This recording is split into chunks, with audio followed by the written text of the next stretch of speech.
안녕하세요. 올해 32살 여자입니다.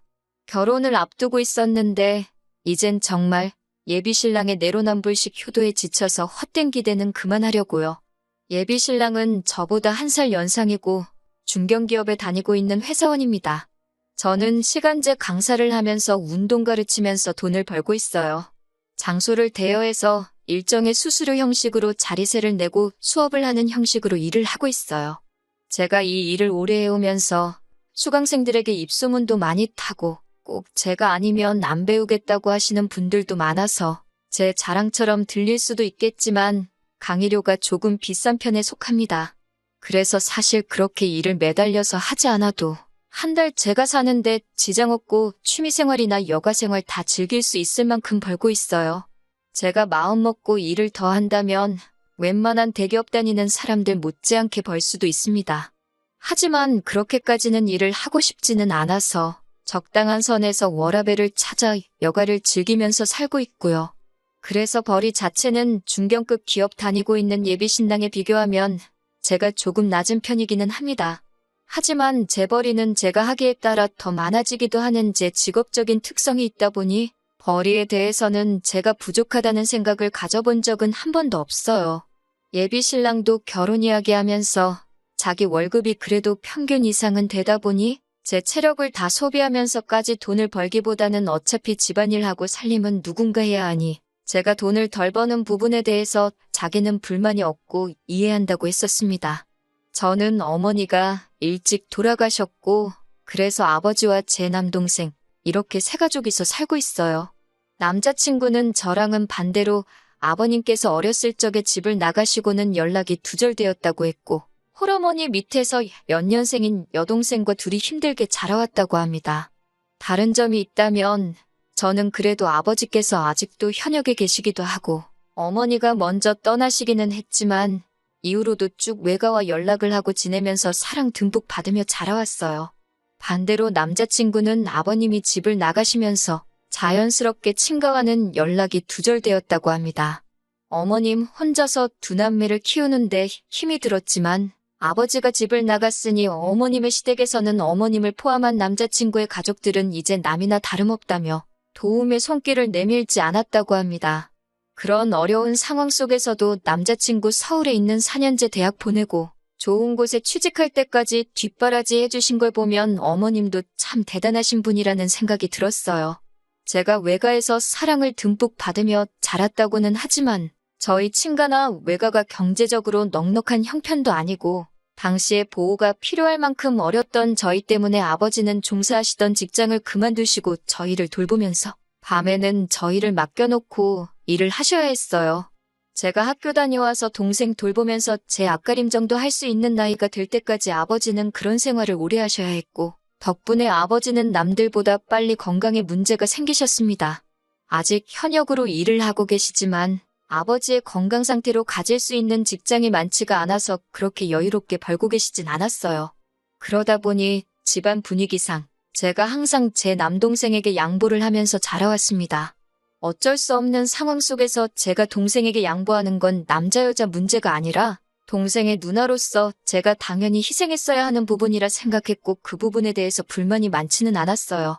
물론 저도 처음엔 공부가 하고 싶었지만 집안 형편상 장학금을 비교적 받기 쉬운 운동 쪽으로 고개를 돌려야 했었어요.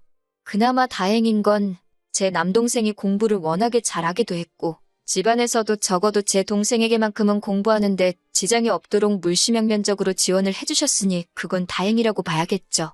아무튼 양가 형편이 그렇게 넉넉지 않은 편이다 보니 저나 남자친구나 둘 다 결혼을 하게 되더라도 양가 어른들께 도움은 받고 싶지 않은 마음은 같았습니다.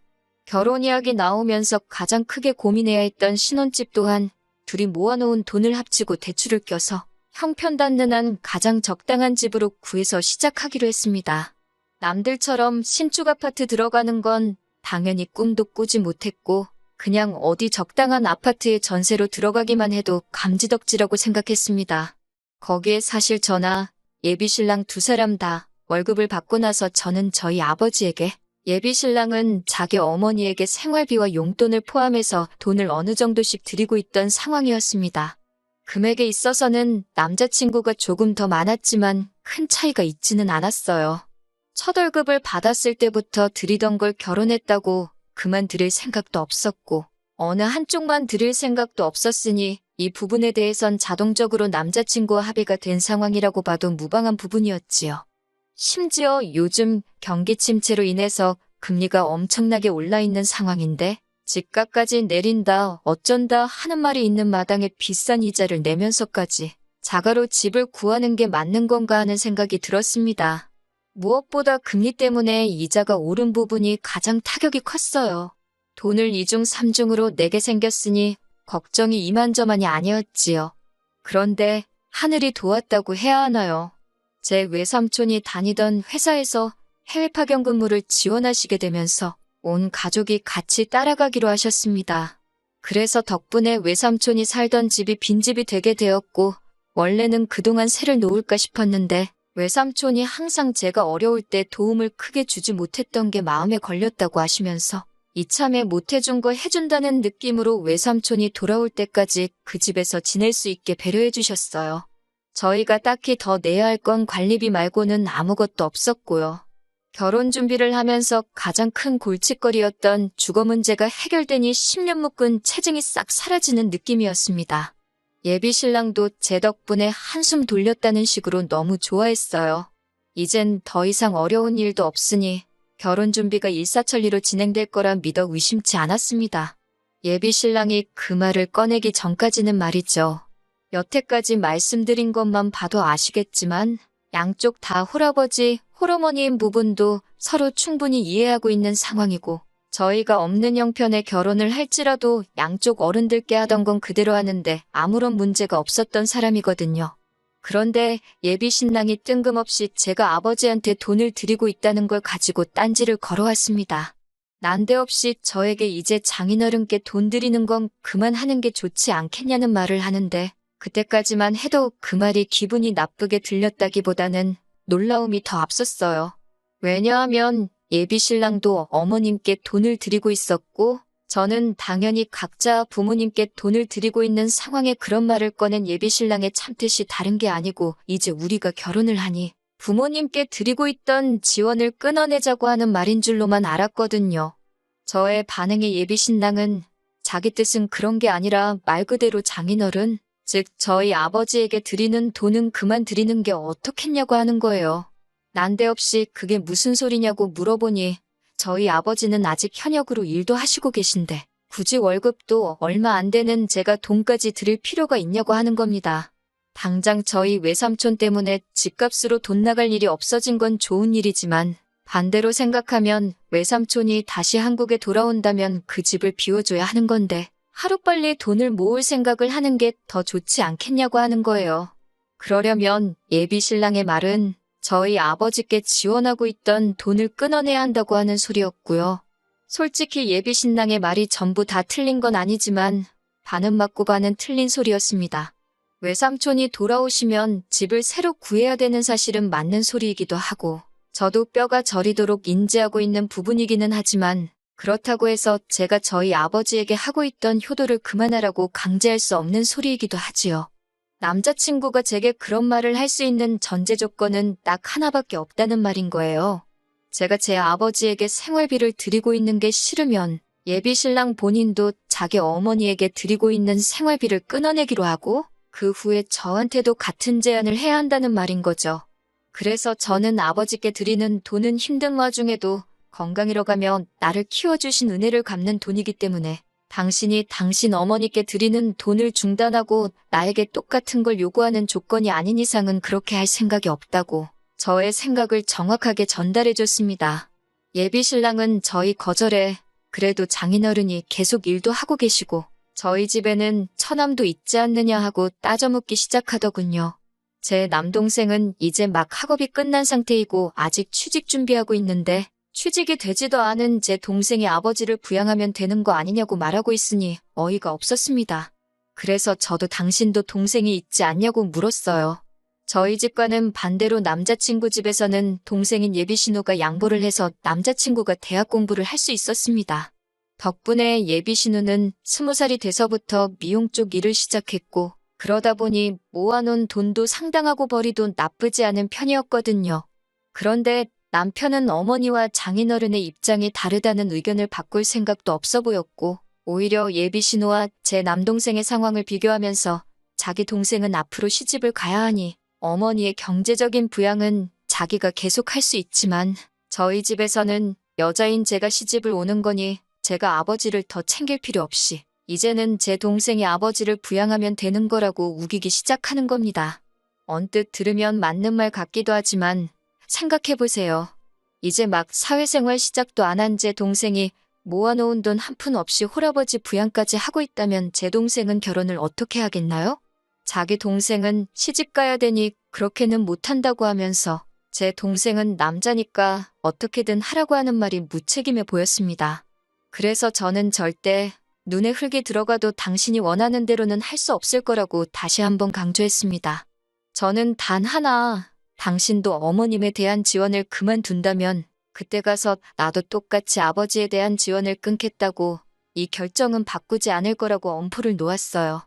그러니 예비 신랑은 끝까지 저한테 쓸데없는 데서 고집을 부린다면서 세상 천지의 모든 사람들한테 물어보라고 말하며 자기가 하는 말이 정답이고 제 말은 억지라고 하는 겁니다.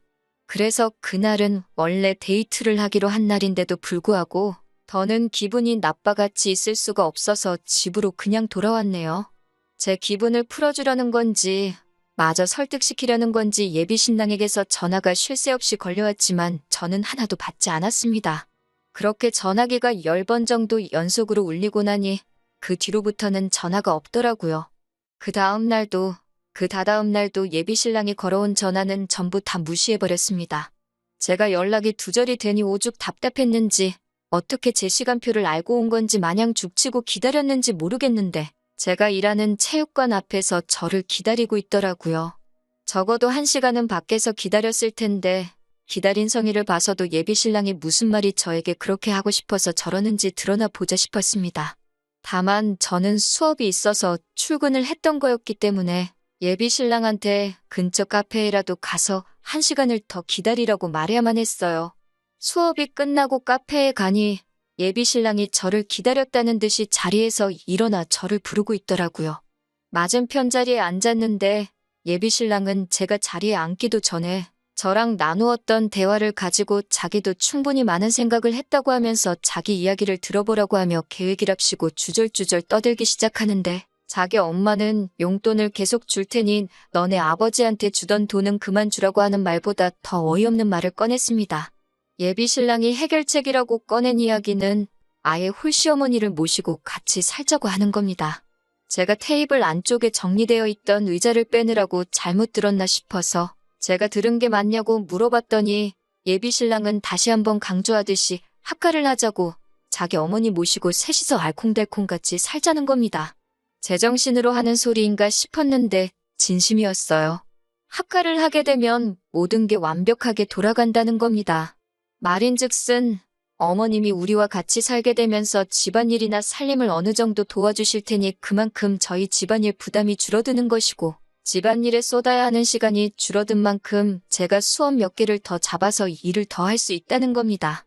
제가 일을 더 하면 달에 버는 돈이 지금보다 훨씬 늘어나기 마련이고 그러면 저는 그 늘어난 벌이로 아버지에게 경제적 지원을 해주면 되는 거 아니겠냐 하는 겁니다. 그리고 어머니가 제가 해야 할 집안일을 도와주는 거나 마찬가지니 제가 어머님에게 집안일 해주는 월급 마냥 제가 벌어온 돈으로 어머님께 돈을 더 드리면 되는 거 아니겠냐고요.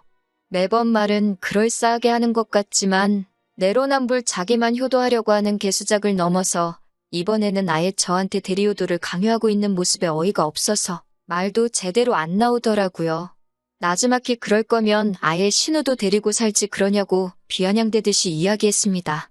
그런데 예비 신랑은 눈치가 없는 건지 없는 척을 하는 건지 얼굴에 웃음꽃이 활짝 피더니 진짜 그래도 되냐고 하는 겁니다. 그러면서 저희 외삼촌 집이 방이 3개이니 안방은 어머님들이고 제일 작은 방은 자기 여동생이 쓰게 하면 되겠다 하는 거예요. 정말 남자친구 하는 꼬라지가 점이 가경이었습니다. 예비 신우는 집안일은 못 도와주지만 빨래나 설거지 같은 걸 시키겠다고 하면서 집안일을 그렇게 크게 도와주는 게 아니니 한 달에 한 20만 원만 용돈하라고 주면 되겠다고 하면서 아주 지 식구들 줄 돈을 제가 번 돈으로 털어먹으려는 계획을 얼굴색 하나 변하지 않고 세상에서 제일 착한 사람이냥 연기하면서 떠들고 있더라고요. 누가 보면 제가 악덕 며느리, 악덕새 언니라도 되는 것처럼 말입니다. 듣자 하니 얼토당토하는 터무니없는 말만 늘어놓길래 오죽하면 제가 속으로 혹시 저 중에 하나만 내가 오케이 하도록 저런 어이없는 말만 주르륵 늘어놓고 있는 건가 하는 생각이 들었어요. 어디 한번 갈 때까지 가보자는 말인가도 싶어서 저도 듣고만 있다가 한마디 건넸습니다. 지금 어머님을 모시고 신우까지 들여서 살자는 이야기하는 거면 어차피 방도 3개인 집에서 시작하게 되었는데 길게 이야기할 게 뭐 있냐고. 나도 똑같이 우리 아버지 모시고 동생 데리고 들어와서 살겠다고 했습니다. 사실 이때까지도 결혼을 뒤집어버리겠다 하는 생각보다 예비 신랑에게 자기가 하고 있는 말들이 얼마나 터무니없는 상황인가를 똑같은 방법을 써서 알려주고 싶었어요. 그런데 예비 신랑 반응이 더 어이가 없더군요. 곰곰이 생각하는 척을 하더니 그것도 좋은 방법이겠다 하는 겁니다. 장인어른이 어쨌든 많지는 않지만 돈을 벌고 계시니 그 돈으로 우리 가족들, 그러니까 예비 시모와 신우 생활비를 하면 딱 좋겠다고요. 그런데 또 한 번 곰곰이 생각하더니 그래도 천암까지 드리는 건 조금 무리가 있다면서 천암은 그냥 독립시키면 안 되나? 하면서 혼자 중얼거리는 거예요. 제 동생은 또 뭐 때문에 같이 못 살겠냐 하니 그래도 예비 신우랑 제 동생이 장성한 두 남녀인데 한 공간에 있다가 겹사돈이 될 수도 있는 거 아니냐고 합니다. 그러면서 자기 동생, 그러니까 예비 신우는 이제 자리도 잡히고 안정적으로 돈을 벌고 있는 상황인데 처남은 지금 직장도 없지 않냐고 하면서 자기 여동생을 넘보기에는 한참 멀었다고 하는 거예요. 예비 신우는 더 좋은 남자를 만날 자격이 있다나요? 그것도 어이가 없었습니다. 예비 신우 직업을 무시하는 게 아니고 손아랫 사람이라고 하지만 사실 예비 신랑하고 연년생이라 저랑 동갑이거든요. 저도 경력이 쌓이고 쌓여 지금 안정적인 수입원이 생겨있는 것처럼 신우도 똑같이 20살부터 일을 시작했으니 현재 자리를 잡고 안정적인 상황이 돼 있는 건 당연한 일이라고 생각합니다. 그에 반해 제 동생은 이제 27돼서 공부를 마치고 취직 준비 시작한 지도 얼마 되지 않은 데다가 예비 신랑 다니는 정도의 회사에서는 제 동생 데리고 가고 싶다고 스카우트 제의가 먼저 오고 있는 상황인데 어디 제 동생을 지 여동생에 비할 게 안 된다느니 조건이 딸린다느니 그런 이야기를 하는 건지 웃기지도 않았습니다. 애초에 예비 신우라는 특이한 조건을 떠나서 저도 제 동생이 저랑 동갑내기 여자를 결혼할 상대라고 데리고 온다면 기분이 별로일 것 같거든요. 그런데 예비 신랑은 끝까지 자기는 관대하고 자기 가족들은 도와줘야 하고 처가와 시가 차별을 두지 않고 양가에 잘한다는 식으로 씨알도 먹히지도 않을 연기를 하면서 말도 안 되는 조건을 갖다 붙이고 있으니 어이가 없었습니다. 거기서 끝냈어도 충분히 정이 떨어졌을 텐데 예비 신랑이 덧붙인 한마디에 저는 이 결혼을 완전 쪽내야겠다 결심을 하고 말았어요. 처남이 자기 여동생을 꼬셔가서 겹사돈이 되면 어떡하냐는 말도 발칙해서 어이가 없었는데 곰곰이 생각해보더니 결국에는 우리 아버지도 같이 모시고 사는 건 넌센스가 아니냐고 하는 겁니다. 아무리 장인어른이라고 하실지라도 남자이고 혼자 된 지 오래되셨는데 혹시나 집에 아무도 없을 때 저희 아버지가 자기 어머니를 어떻게 할 수도 있지 않겠냐고 하면서 혼자 아주 아침 드라마에도 나오지 않을 말도 안 되는 이야기를 꺼내면서 결국에는 지 엄마랑 여동생만 같이 합가해서 사는 게 좋겠다고 하는 겁니다.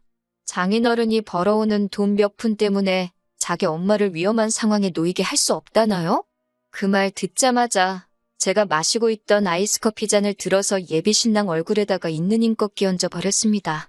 그동안 함께 해온 것도 있고 애초에 결혼까지 생각했던 사이다 보니 웬만해선 적당히 서로 양보하고 타협해서 좋게 좋게 넘어가려고 했는데 이건 뭐 나는 내 가족 챙겨야 되지만 너는 너네 가족 챙기는 거 아까워서 못 보겠다고 하는 심보로 다 안 된다고 나서는데 양보하고 타협할 게 뭐가 있나 싶었어요.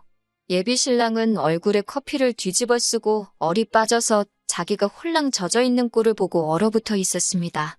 주변 사람들도 시선이 저희 쪽으로 집중이 되기 시작했고 거기서 저도 나쁘끄러워서 더 있을 수가 없어서 내가 오늘 마신 게 아이스커피라서 천만다행인 줄 알라고 뜨거운 커피였어도 얼굴에다 냅다 뿌렸을 거라고 말하고 자리를 나왔어요.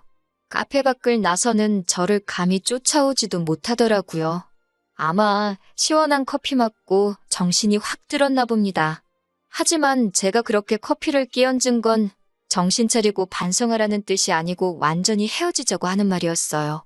예상한 대로 남자친구는 몇 시간도 지나지 않아서 자기가 잘못 생각했다고 하면서 저보고 한 번만 기회를 더 달라고 하더라고요. 하지만 끝까지 어머님 모시고 사는 게 전제 조건이고 제가 결혼 후에도 아버지께 용돈을 드리는 걸 허락해준다 만다 하는 이야기를 하고 있었어요. 내가 번 돈 내가 쓰는데 그걸 왜 너한테 허락을 받아야 되는 거냐고 쏘아붙이고 그냥 나 말고 다른 사람 만나서 입맛에 맞게 허락을 해주든 말든 하라고 했습니다. 기어이 집 앞까지 찾아와서 제 다리를 붙잡고 빌었는데 자초지종을 들은 제 남동생하고 아버지가 밖까지 쫓아나와서 한 번만 더 집 근처나 제 근처에서 얼씬대면 말로는 안 끝날 거라고 강하게 나오니 예비 신랑은 잔뜩 겁을 먹고서는 정말 제 근처에 얼씬도 안 하더라고요. 그래서 덕분에 안전이별했습니다. 아버지는 제가 결혼을 눈앞에 두고 당신 용돈 드리는 것 때문에 제가 파혼하게 된 거 아니냐며 책임감을 느끼셨는데 전혀 그렇지 않다고 했어요. 제 발로 고생길 10번 했는데 극적으로 유턴하고 나와서 천만다행인 거라고. 제가 아버지한테 효도를 안 하고 있었다면 유턴할 기회조차 없었을 거라고 말씀드리니 아버지는 다행이라고 말하시면서도 끝까지 쓴웃음을 지으시는 게 마음 한구석에는 아직도 당신이 부족하셔서 제가 파혼하게 된 거라는 책임감을 느끼고 계시는 것 같습니다. 편의상 예비신랑이라고 적기는 했지만 그 자식 솔직히 앞으로도 하는 일마다 다 안 풀렸으면 좋겠고 어디 새로운 사람을 만나더라도 자기 어머니랑 여동생 놓지 못해서 만나는 족족 안 좋게 끝나버리면 좋겠습니다. 한동안은 저도 지쳐서 혼자로 지내겠지만 제 가족들을 자기 가족 챙기듯 아껴주는 그런 사람이 나타나면 그게 똥차가 가고 벤츠가 나타난 게 아닌가 생각하고 긍정적으로 만나볼까도 생각 중입니다.